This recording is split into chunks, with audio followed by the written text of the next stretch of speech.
Hello my bunnies, it's Tiki's Trinkets here, and today I have for y'all another polymer clay tutorial. Today we're going to be making a request of the My Singing Monster sculpture. This tutorial was requested by this person right here, and they wanted to see Pumpkin Punkleton, or Punkleton Pumpkin. I'm butchering that probably. I never take the time to look things up, how to say it properly before I go on here and spit about it. But we're rolling with it today. Also, I have a new phone, so you're going to notice the video quality might be different. Also, throughout the tutorial, you're going to notice a change in photo quality. My phone this past week was starting to act up, and the audio wasn't working very often. So, it's pretty important that I have audio so that I can make phone calls on my phone. And have my alarm clock work. So, you know, it's kind of important. But they requested this particular character from My Singing Monster, and I actually really like the character design itself. I like all the ghosty type monsters from this mobile game. Goshly. Not sponsored, but you know, it's a pretty good game. I don't know if this phone has a light. As you can see, it's darker than usual for the front-facing area. I had a selfie light, but I don't know where it is, so I need to get that. As of right now, I have my little handy-dandy little desk light over here, just kind of illuminating my face a little. Ooh, too white, too white. Ooh, that was neon. And then I have my bathroom door in my bedroom open with light coming in, the light up there. You know it's late at night. It's always Friday night when I'm recording this stuff because I'm always behind. And I think he just came out so stinking cute. Pretty accurate to the character. The character himself, though, does have a slouch. I didn't do the slouch because I just wanted to use a toothpick for stability instead of a metal wiring. I could have used a metal wiring, but I'm a little bit lazy, so I said, fudge it. There's a hair on his face. Oh, no! I used a cotton swab to, like, brush off some of the glaze that caked up in his eye sockets. So now he's just got hairy eye sockets. Doesn't that sound wonderful? Ignore me picking out all the cottony hairy fuzz. Anywho, so I don't know if this has a light in the front. If not, I'm going to have to get some kind of ring light to put on it. This phone is heavier than my old phone. I have the, if you're wondering, it's the Moto G7 Power. It's, again, not sponsored, but I like Motorola. I just like the way it looks and the Android interface. Everything about it is clean. So I picked this phone, and my fiance Tim helped me out with the decision of it because I was picking between several phones. And I like it so far. Just little things here and there are little hiccups. But we're going to work through it, and I'm going to get some kind of new lighting system because, you know, this white light radiating my face is more of a nuisance than the flashlight I had before. I got a UV light over there I'm going to do something with later, but I don't think you guys want me glowing in purple. Anywho, he was really fun to make, and I also just really enjoyed this. For anybody who watches this far on the intro, you're going to get a little extra sneaky peeky of something I've made in the past. This is a bunny skeleton that I dug out of my old stuff as a reference. I also made him with movable joints, as you can see. Wiggle, wiggle, wiggle. Wiggle, wiggle, wiggle. Except for this one's a little stiff. But, you know, it was something I was playing around with in my older days. This was probably like 2013, 2014. Maybe even 2015 at the latest, but no later than 2015. This is early phase, you can tell by how it looks. But I was using it for Anatomy of the Skeleton. This is the second skeleton I've ever made versus this. Second full body. I have made a Grim Reaper once for my friend Jabari, but it was just the head and the hands is all I needed. The rest of him was coated in the black coat. But yeah, for my second attempt on a skeleton, I think this actually came out really good. I'm really pleased with it. The ribs definitely look more realistic than it does on this one because I just used a toothpick because this was a smaller scale.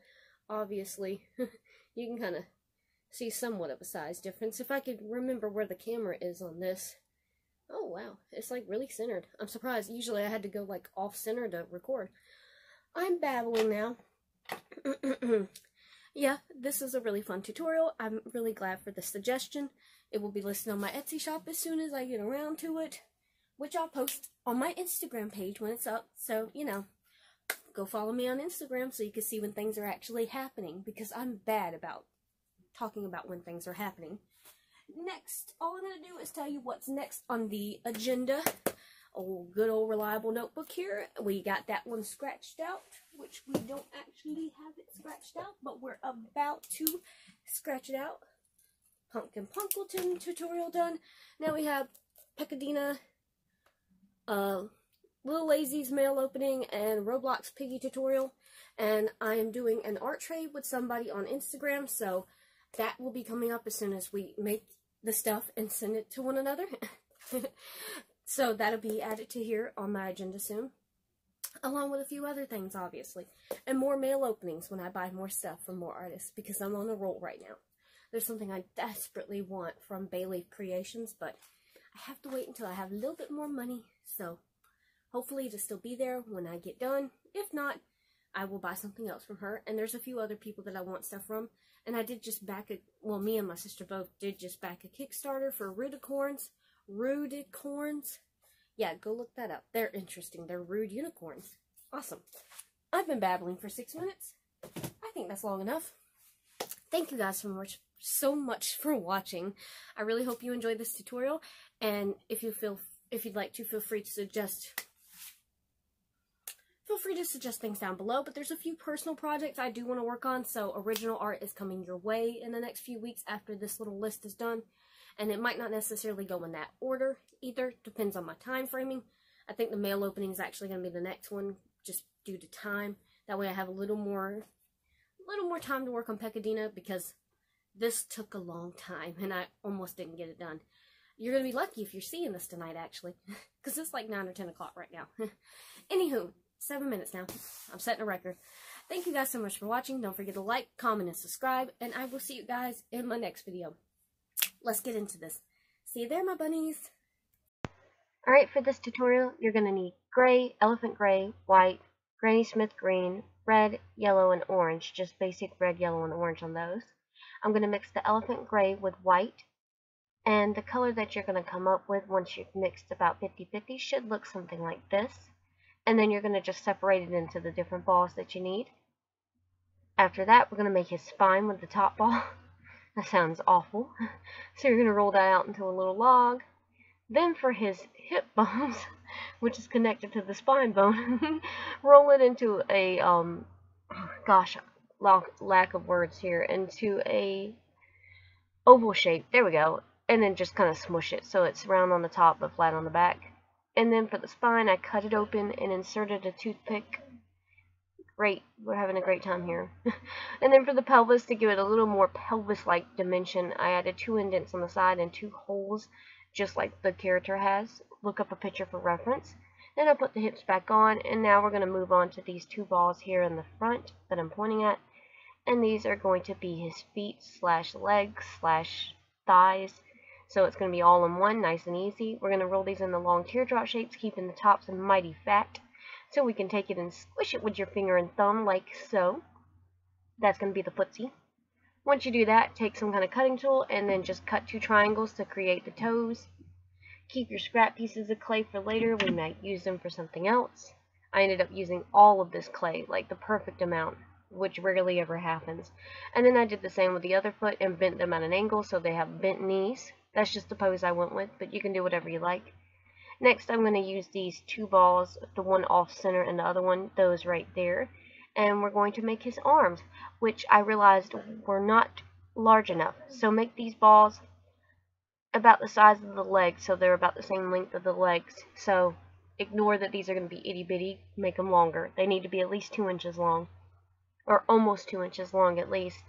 Then I've rolled it out, pressed it down, indented the back side to create this bone texture on the end, so that was different here. Nice and fun. I used a little tool, but you could just use anything sharp that indent to make it look more like bones. Then for the hip bones, I used a dotting tool to indent for more depth as well. Next, we're going to make his rib cage, which he can just play a xylophone on. And you're going to roll those balls out into little chubby wubby teardrops here. And then press them down so that they're kind of round on the top and flat on the bottom. They should look like so. Once they're done, I think that's the picture of all of them done. Yeah, that's it, I think. Anywho, and then I indented lines, and you can count how many individual vertebrae I made, because I used the actual number on the character. And then I put the ribs curled up onto his body, made sure they look proportional. I do take these off in a little bit anyways. Here is where I realized I really messed up and effed up the damn arm. And then I resized it, and then after that I indented lines on the toes just like I did the fingers to make it look like he has joints.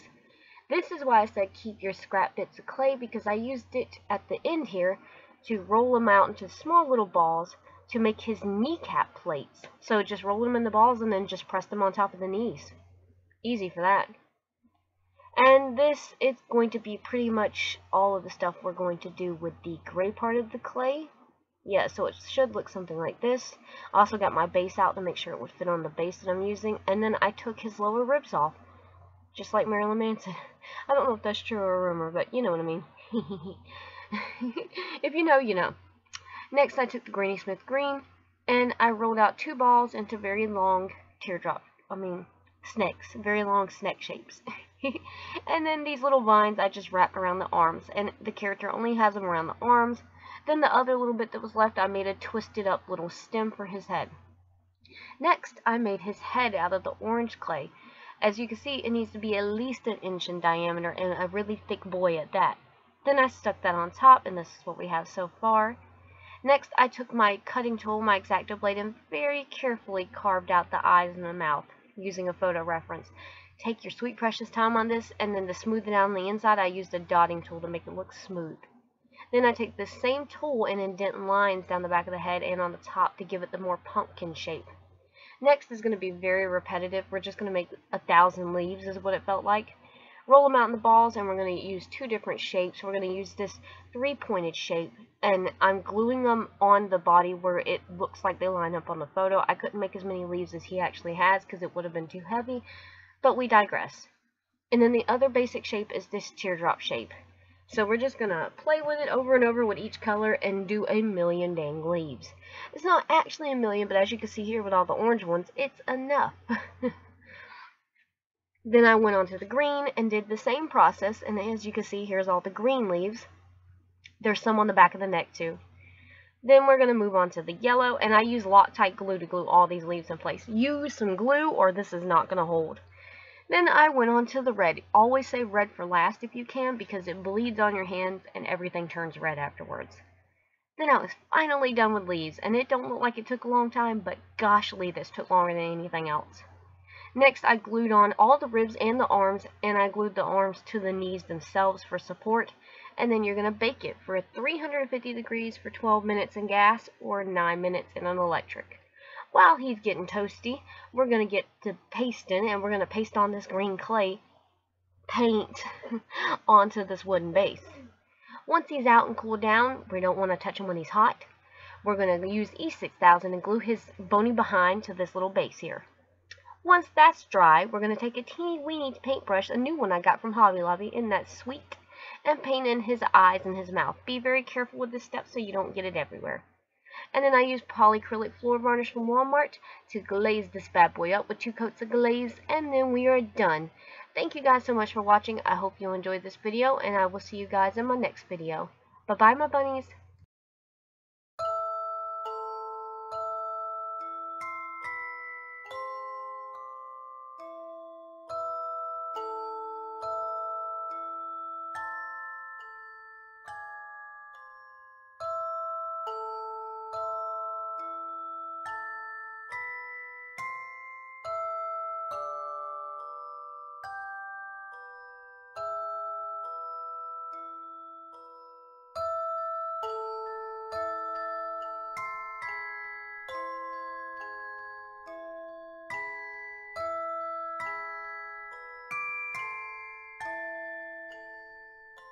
Bye.